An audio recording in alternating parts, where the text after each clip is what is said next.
రాష్ట్రంలోని కొత్త గనుల వేలంపై కేంద్రం దృష్టి సారించింది. ఈ నెల 21న లేదా ఆ తర్వాత హైదరాబాద్లో కొత్త గనుల వేలం ప్రక్రియను ప్రారంభించేందుకు కేంద్ర బొగ్గు గనుల శాఖ ఏర్పాట్లు చేస్తోంది. కేంద్ర బొగ్గు శాఖ మంత్రిగా రాష్ట్రానికి చెందిన కిషన్ రెడ్డి ఇటీవల పదవి బాధ్యతలు చేపట్టారు. ఈసారి బొగ్గు గనుల వేలం పాటల కోసం హైదరాబాద్ను వేదికగా జరిగే అవకాశం కనిపిస్తోంది. దేశవ్యాప్తంగా వేలం వేసే గనుల్లో సింగరేణి ప్రాంతంలోని శ్రావణపల్లి బొగ్గు గని కూడా ఉంది. ఇక్కడ 11.99 కోట్ల టన్నుల నిల్వలున్న సింగరేణి నిర్వహించిన భూగర్భ సర్వేలో తేలింది.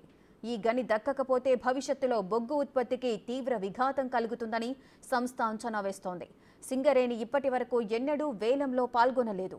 తెలంగాణలోని కొత్త గనులను వేలంతో సంబంధం లేకుండా నేరుగా కేటాయించాలని గతంలో పలుమార్లు కేంద్ర బొగ్గు శాఖను సింగరేణి సంస్థ కోరినా స్పందన రాలేదు. వేలానికి దూరంగా ఉండటంతో ఇప్పటికే ఇక్కడి కోయగూడెం, సత్తుపల్లి 3 గనులను ప్రైవేటు బొగ్గు కంపెనీలు దక్కించుకున్నాయి.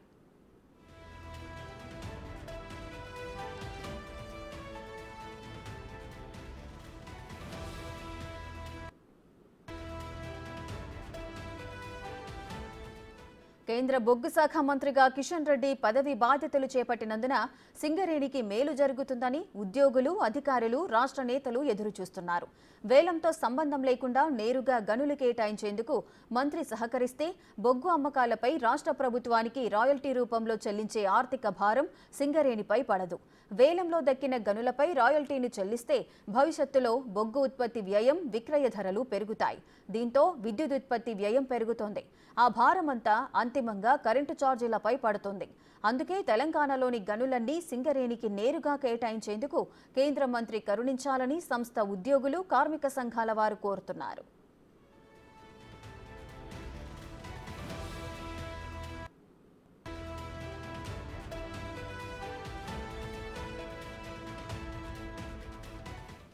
రైట్గా హైదరాబాద్లో బొగ్గు గనుల వేలం జరగబోతోంది. దీనికి సంబంధించిన పూర్తి డీటెయిల్స్ మా డిప్యూటీ బ్యూరో చీఫ్ సాదిక్ అందిస్తారు. సాదిక్. రేఖ, దేశంలోనే కొత్త గనుల వేలం పాటపై కేంద్రం దృష్టి సారించింది. ఈసారి హైదరాబాద్ కేంద్రంగా ఈ యొక్క వేలం ప్రక్రియ కొనసాగే అవకాశం ఉంది. ఎందుకంటే గతంలో ఎన్నడూ లేని విధంగా ఈసారి హైదరాబాద్ కేంద్రంగా వేలం ప్రక్రియ ప్రారంభించేందుకు బొగ్గు గనుల శాఖ ఏర్పాటు చేస్తున్నట్టుగా సమాచారం అందుతుంది. కేంద్ర బొగ్గు శాఖ మంత్రిగా కిషన్ రెడ్డి బాధ్యత చేపట్టిన తర్వాత ఈ యొక్క వేలం పాటలు హైదరాబాద్ కేంద్రంగా జరగడం అన్నది ప్రాధాన్యత సంతరించుకుంది. ఒకవేళ ఇక్కడే కనుక జరిగినట్టయితే మనకు తెలంగాణ సంబంధించిన దాంట్లో సింగరేణి కాలరీస్ అన్నది చాలా ప్రాముఖ్యమైనటువంటి బొగ్గుగని ఉంది. దానికి సంబంధించినటువంటి వాళ్ళు కూడా ఈ యాక్షన్ లో పాల్గొనాలని కూడా చాలా మటుకు ఎప్పటి నుంచో వాళ్ళకు చిరకాల వాంఛగా ఉన్నటువంటి సందర్భం ఉంది. కానీ ఈసారి వాళ్ళు పాల్గొనాలని కూడా అనేక రకాలుగా కూడా కేంద్రానికి విజ్ఞప్తి చేయడం జరిగింది. సో వారికి బిడ్డింగ్ ఇస్తారా ఏంటి అన్న దానిపైన అయితే కొంత చర్చనీయాంశంగా మారుతుంది.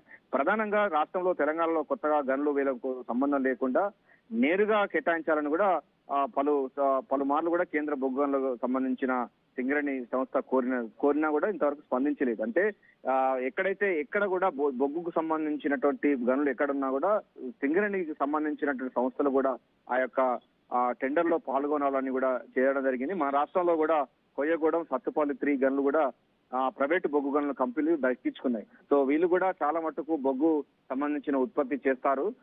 దానికి సంబంధించిన అంశం ఉంది. ఇక దేశవ్యాప్తంగా చూసినట్లయితే మనకు 11.99 కోట్ల టన్నుల నిల్వ సింగరేణి సంబంధించిన భూగర్భ గనుల్లో ఉంది. ఇక్కడ కొయ్యగూడెం కానీ, సత్తుపల్లి 3 కానీ.